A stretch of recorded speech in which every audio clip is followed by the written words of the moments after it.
When most people think of World War II, they picture tanks, rifles, and grand battles fought on open fields. But beneath the noise of gunfire and air raids, there was another kind of warfare, one fought not with weapons, but with raw survival instinct. In that shadow war, soldiers, partisans, and field engineers invented survival methods so extreme, so effective, that after the war, governments quietly banned them from being taught again. What began as desperate innovation turned into forbidden knowledge.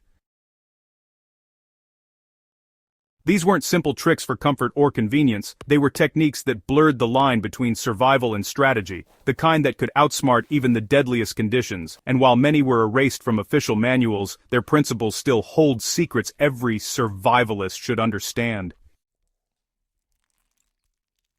Let's start with one of the most controversial, the Earth Chamber. In occupied Europe, resistance fighters learned to vanish underground, literally. They built hidden bunkers carved beneath forests, farms, and ruins. These weren't rough foxholes, they were climate-controlled hideouts made entirely from soil, straw, and wood, designed so perfectly that even aircraft reconnaissance couldn't detect them.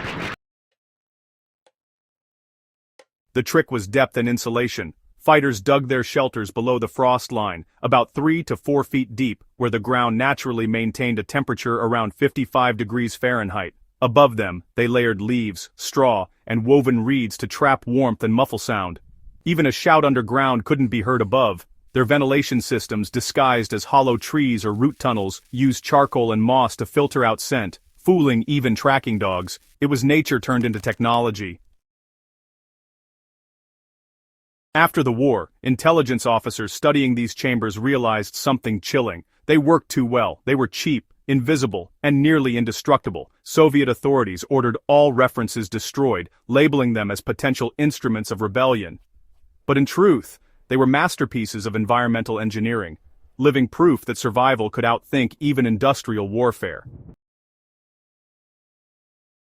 Then came the field fire filters, a forgotten method soldiers used to create invisible campfires. In occupied regions, lighting a fire could mean death. Smoke gave away your position, so soldiers dug narrow fire trenches, lined them with ash, and covered the top with a thin clay roof, leaving only small intake holes on one side and exhaust holes on the other. The principle survives today in military fieldcraft known as the Dakota fire hole, but the original World War II designs were so efficient that some burned for days undetected. There were also camouflage hacks so simple and brilliant they felt like science fiction. Resistance medics learned that coating fabric with a thin layer of damp clay made it nearly invisible under night searchlights and early infrared scopes. The moisture absorbed light, turning ordinary blankets into stealth covers.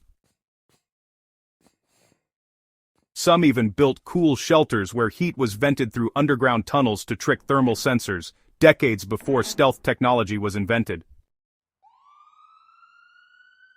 But the survival tricks weren't just physical, they were psychological. Allied escape instructors taught pilots captured behind enemy lines to disappear in motion. Instead of hiding, they'd walk slowly in plain sight wearing mismatched uniforms or local clothes, using the human brain's tendency to ignore slow, non-threatening movement. One British officer successfully crossed 12 miles of occupied France by walking alongside enemy convoys, unarmed, unnoticed. These techniques blurred the line between mind and terrain. They turned ordinary surroundings into allies, and that's what terrified the authorities after 1945. The same knowledge that helped people survive could also empower them to resist. Manuals on field concealment, improvised traps, and underground living were confiscated or reclassified. By 1947, entire chapters of wartime engineering handbooks vanished. Some historians claim the files still exist, buried in archives under, restricted field methods. Yet for survivalists today, these lost lessons remain invaluable. They teach that the environment isn't an obstacle, it's actually a tool.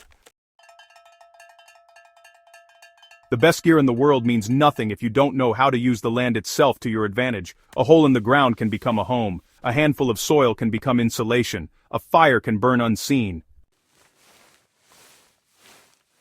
The truth is, the soldiers and civilians who survived World War II didn't rely on luck or luxury. They relied on understanding. They studied wind direction, soil texture, shadow, and silence. They learned that survival isn't about overpowering nature, it's about merging with it.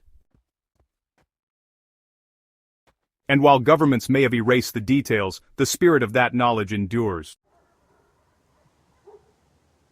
Today, when we talk about prepping or off-grid living, we often look forward to solar panels, water filters, and smart shelters, but sometimes, the smartest survival lessons are buried behind us, in the dirt of forgotten battlefields.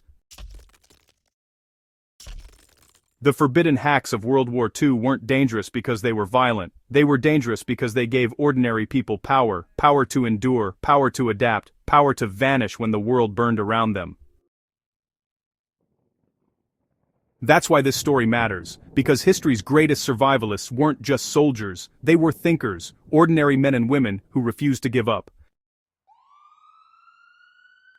And, their banned inventions remind us that resilience isn't something you buy, it's something you build, with your hands, your mind, and the earth beneath your feet. If this kind of forgotten ingenuity fascinates you, go ahead and subscribe to The Untold Battles, where the past's hidden brilliance becomes the blueprint for tomorrow's survival.